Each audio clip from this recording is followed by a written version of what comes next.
Hello students. तो कल हम लोग डाइबोरेन की प्रॉपर्टीज पढ़ रहे थे, ठीक है। तो फर्दर इसको आगे कंटिन्यू करते हैं। नेक्स्ट आता है तुम्हारा B2H6 का कंबशन। तो अगर तुम B2H6 को ऑक्सीजन की प्रेजेंस में हीट करोगे तो सिंपल रिएक्शन क्या बनेगा भाई, इसका ऑक्साइड प्लस B ऑक्साइड देगा, H क्या दे देगा, H2। तुम्हें कंबशन रिएक्शन बनाना सिखाया था, ठीक है। Lewis acid reactions of B2H6, अब ये वाला पॉइंट देखना, ये इंपॉर्टेंट है। तुम्हें बताया था B2H6 is electron deficient. Electron deficient है मतलब उसके पास वैकेंट ऑर्बिटल्स है।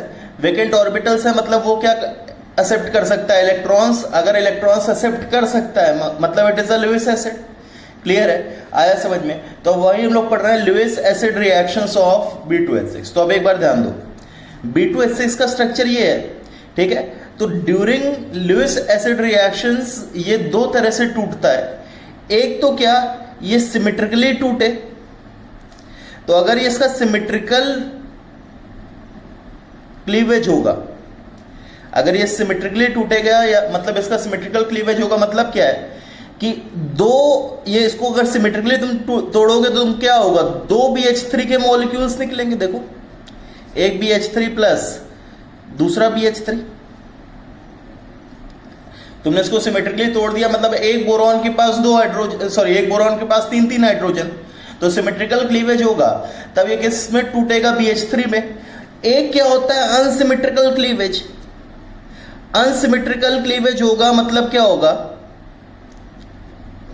कि जब इस हिसाब से टूटे, देखो ये सेकंड पार्ट जब मैं बोल रहा हूं, सेकंड, एक बोरॉन के पास चार हाइड्रोजन चले जाएं, तो एक बोरॉन के पास चार हाइड्रोजन जाएंगे तो क्या बनाएगा, BH4 माइनस। और प्लस एक के पास दो ही हाइड्रोजन रहे तो क्या बनाएगा, BH2। और BH2 बना रहा है मतलब उसके पास दो वैकेंट ऑर्बिटल है। BH2 प्लस बना रहा है मतलब इसके पास दो वैकेंट ऑर्बिटल ही आ रहा है। क्लियर है कि नहीं क्लियर है। ध्यान दो, इस केस में BH3 जब बना रहा है तो एक वैकेंट ऑर्बिटल आ रहा है।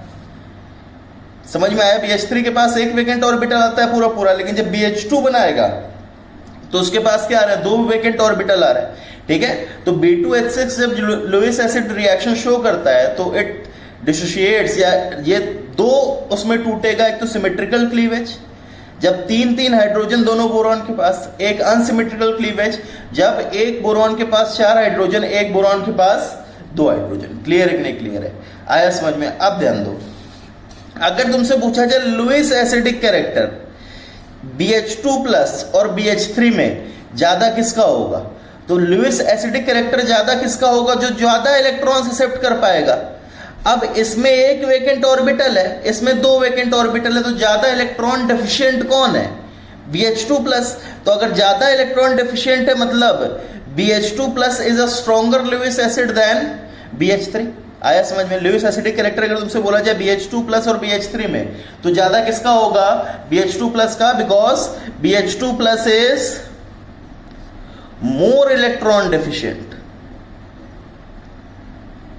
देन BH3, ठीक है। आया समझ में।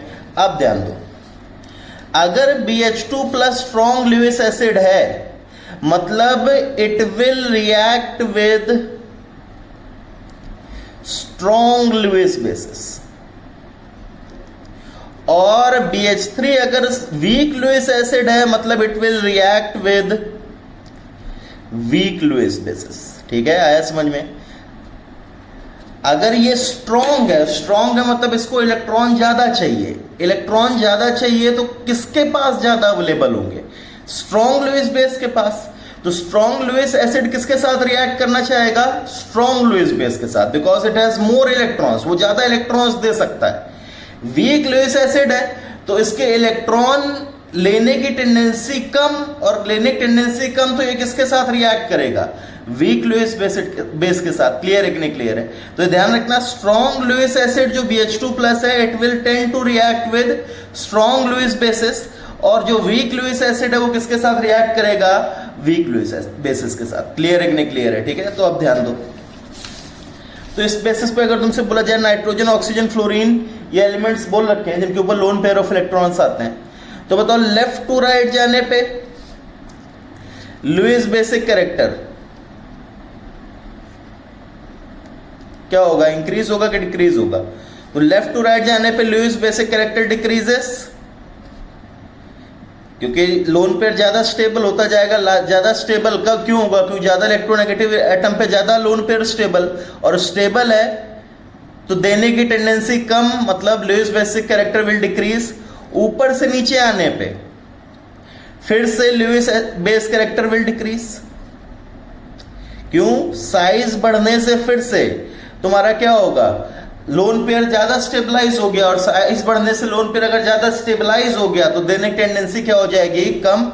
तो ध्यान रखो, ये नाइट्रोजन के जो कंपाउंड्स होंगे that are strong Lewis bases, इनके अलावा बाकी ये सारे क्या हो जाएंगे? Weak Lewis base. क्लियर है कि नहीं क्लियर? नाइट्रोजन वाले क्या होंगे? स्ट्रॉन्ग लुईस बेस, और इनके अलावा बाकी क्या हो जाएंगे? Weak Lewis base. और इनमें भी चलो तुम्हें एक बार बोल देते हैं, तो स्ट्रॉन्ग लुईस बेस और वीक लुईस बेस। तो सबसे पहले नाइट्रोजन वाले कौन से? NH3 NMe2 डाई मिथाइलमाइन, NMeH2, ठीक है, अमोनिया 1 डिग्री 2 डिग्री। क्लियर है कि नहीं क्लियर है? वीक लुईस बेसिस में कौन से होंगे? पहले तो फास्फोरस वाले, जैसे PH3 आ गया मान लो। क्लियर है कि नहीं क्लियर है? आया समझ में? आगे H2S हो गया, ये सारे आ जाएंगे। क्लियर है? इसके अलावा ध्यान दो, अगर तुमसे बोला जाए CO भी क्या होता है? एक वीक लुईस बेस होता है। क्लियर है कि नहीं क्लियर है? और इसके अलावा बहुत ही इंपॉर्टेंट एग्जांपल आता है NMe3। NMe3 तुम्हारा नाइट्रोजन का मतलब अमाइन है, लेकिन 3 डिग्री अमीन होने की वजह से ये वीक हो जाता है। क्यों?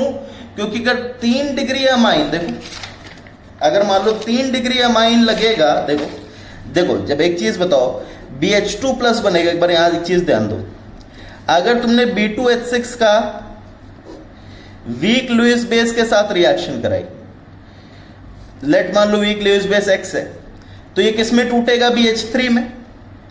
BH3 में टूटेगा तो एक वेकेंट ऑर्बिटल है, तो ये क्या बना देगा? देखो BH3 और एक वेकेंट ऑर्बिटल है, मतलब ये X तुम्हारा क्या कर देगा? लोन पेयर डोनेट कर देगा, तो BH3X बनेगा। अगर मान लो B2H6 की तुमने स्ट्रॉन्ग लुईस बेस के साथ रिएक्शन कराई, तो ये किसमें टूटेगा? BH2 प्लस और BH4 माइनस। BH2 प्लस और BH4 माइनस में टूट रहा है, तो BH2 प्लस के पास 2 वेकेंट ऑर्बिटल है, तो 2 वेकेंट ऑर्बिटल है, तो लेट मान लो स्ट्रॉन्ग लुईस बेस क्या है? Y। इसके साथ तुमने रिएक्शन कराई तो इसके साथ 2 जुड़ेंगे, 2 वेकेंट ऑर्बिटल है तो 2 Y के एटम्स जुड़ेंगे, तो 2 Y के एटम्स जुड़ेगा तो ये बनाएगा BH2Y2 प्लस और BH4 माइनस। समझ में आया? जब वीक लुईस बेस तुम करा रहे थे तो BH3 बन रहा था, BH3 में एक वेकेंट ऑर्बिटल, इसलिए एक बेस का मॉलिक्यूल जुड़ रहा है। लेकिन जब तुम स्ट्रॉन्ग लुईस बेस के साथ करा रहे हो तो BH2 प्लस बन रहा है, BH2 प्लस में 2 वेकेंट ऑर्बिटल, इसलिए 2 Y जुड़ेंगे, और 2 Y जुड़ेंगे तो ध्यान दो ये NMe3 बहुत ज्यादा स्टेरिक, मतलब बहुत बड़ा होगा, और BH2 छोटा सा मॉलिक्यूल, उस पर अगर 2 NMe3 जुड़ जाएंगे तो स्टेरिक रिपल्शंस बढ़ जाएंगे, और जिसकी वजह से ये कैसे बिहेव करने लगता है? Like a weak Lewis base. Clear है? ठीक है, तो इसमें बहुत इंपॉर्टेंट एग्जांपल्स ये 3, ये और ये। इनके अलावा रेयरली तुमसे पूछा जाएगा, ध्यान रखो ये भी, लेकिन इनके अलावा मैक्सिमम तुमसे पूछा जाता है ये 3 और ये 2, जिसमें NH3 1 डिग्री 2 डिग्री अमीन्स, ये तो क्या होते हैं? स्ट्रॉन्ग, और CO और 3 डिग्री अमीन ये क्या होता है? वीक। तो अब देखो रिएक्शन तुम्हें बनानी है। ठीक है, देखो सबसे पहले दिया गया B2H6 प्लस CO, तुम्हें क्या पहचानना है? सबसे पहले वीक लुईस बेस है कि स्ट्रॉन्ग लुईस बेस? तो ये क्या है तुम्हारा? वीक लुईस बेस CO, और CO वीक है तो ये किस में टूटेगा? BH3 में, और BH3 में टूटेगा तो BH3 में अगर टूटा, तो मैं यहां लिख दे रहा हूं इधर थोड़ा नीचे, तो BH3 के साथ तुम्हारा एक मॉलिक्यूल और CO जुड़ जाएगा तो क्या बन जाएगा? BH3CO। फिर तुमने बोला B2H6 प्लस NH3, पहचानना है कि स्ट्रॉन्ग है कि वीक है, तो ये स्ट्रॉन्ग लुईस बेस, और स्ट्रॉन्ग लुईस बेस है तो ये किस में टूटेगा? BH2 प्लस BH4 माइनस, और BH2 प्लस BH4 माइनस में टूटा, तो देखो भाई BH2 में तुम्हारे कितने अमोनिया जुड़ेंगे? 2, तो NH3 होल ट्वाइस प्लस और BH4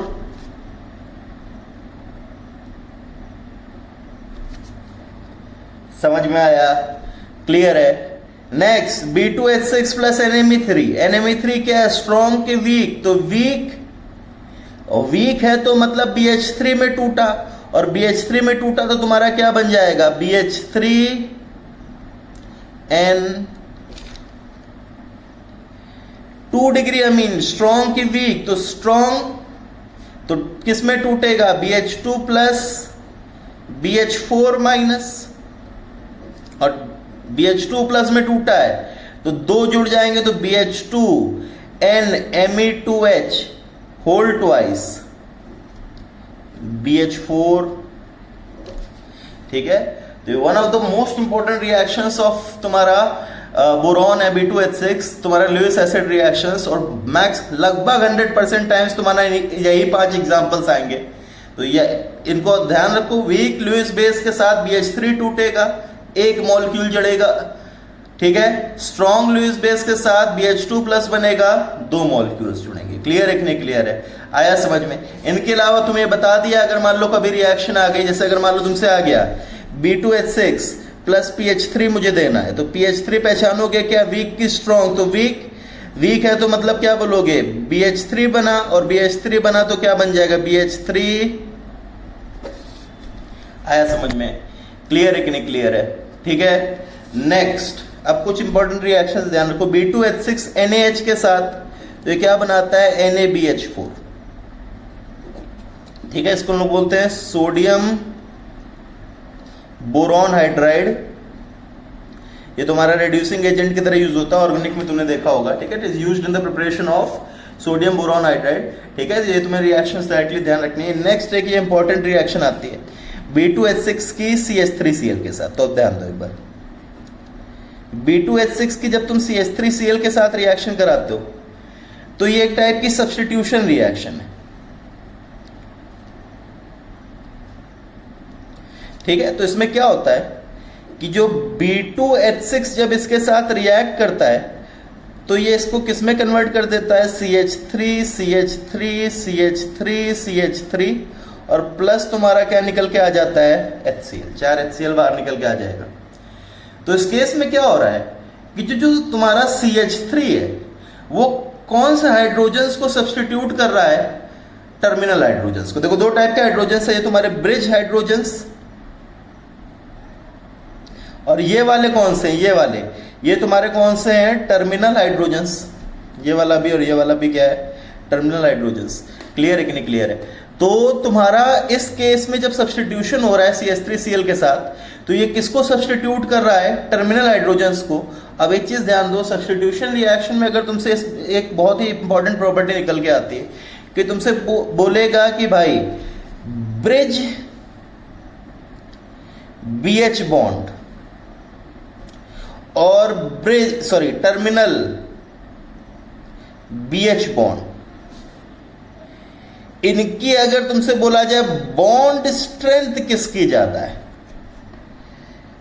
तो क्योंकि CH3 टर्मिनल हाइड्रोजन्स को सब्स्टिट्यूट कर रहा है, मतलब terminal hydrogens are weaker than bridge hydrogens, जिसकी वजह से बॉन्ड स्ट्रेंथ ज्यादा किसकी आ जाती है, ब्रिज हाइड्रोजन्स की। क्लियर है कि नहीं क्लियर है? अब ध्यान दो, बहुत इंपॉर्टेंट चीज आती है, बॉन्ड लेंथ भी किसकी ज्यादा थी, ब्रिज BH बॉन्ड की। तो मैं बताया था बॉन्ड लेंथ किसकी ज्यादा थी, ब्रिज हाइड्रोजन्स की। बॉन्ड स्ट्रेंथ भी किसकी ज्यादा है, ब्रिज BH बॉन्ड की। क्लियर है कि नहीं क्लियर? बहुत ही इंपॉर्टेंट प्रॉपर्टी आती है। कई बार हम लोग वैसे क्या पढ़ते हैं, बॉन्ड लेंथ बढ़ने से बॉन्ड स्ट्रेंथ क्या होता है, कम होता है, लेकिन इस केस में ब्रिज बॉन्ड्स की बॉन्ड लेंथ भी ज्यादा है और बॉन्ड स्ट्रेंथ भी ज्यादा आती है।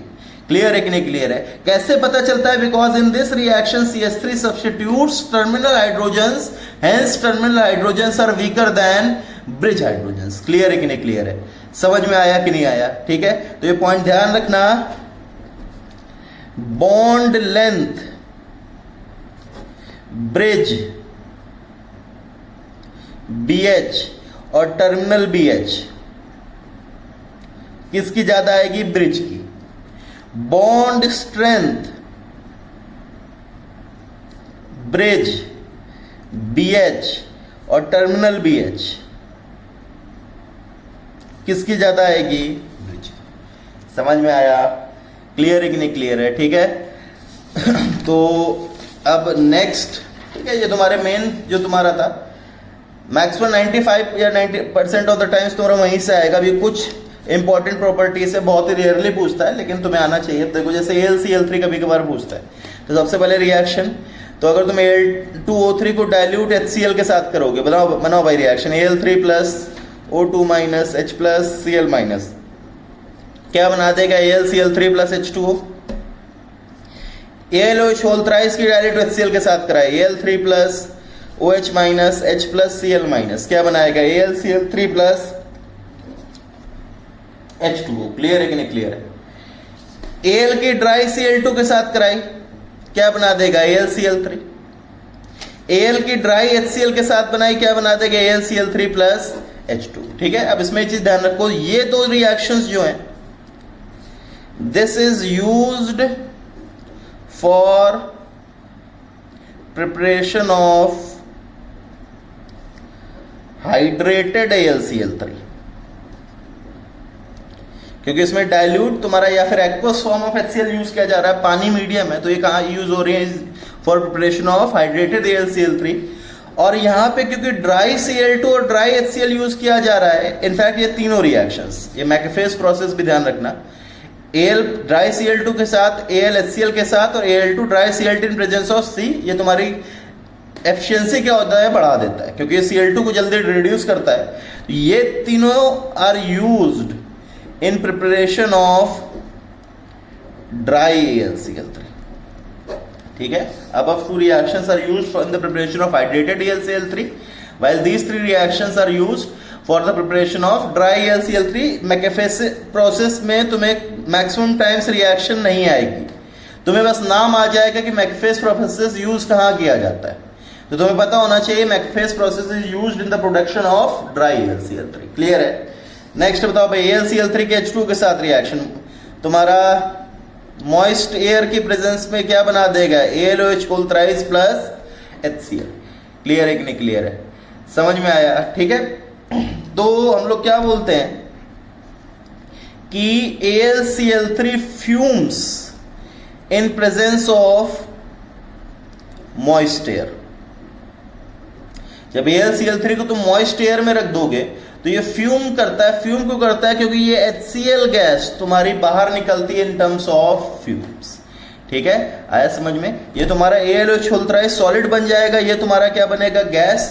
तो हम लोग क्या बोलते हैं, AlCl3 fumes in presence of moist air. क्यों, because this HCl gas is generated in terms of fume. ठीक है, नेक्स्ट आता है तुम्हारा पॉइंट एग्जिस्ट एज डाइमर। तुम बताया था AlCl3 का structure Cl Cl Al Cl Cl, कौन से बॉन्ड्स होते हैं भाई, ये 3 centre 4 electron bonds.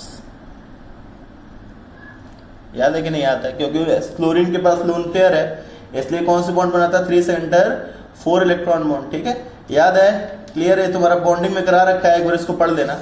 And last तुम्हारा क्या आता है, एलम्स।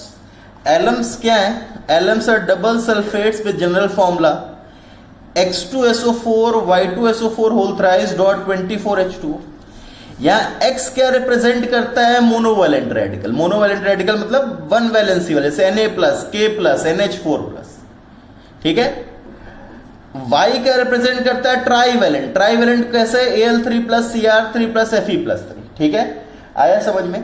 तो इनका जनरल फॉर्मूला क्या है, X2SO4 डॉट Y2SO4 whole thrice dot 24H2O।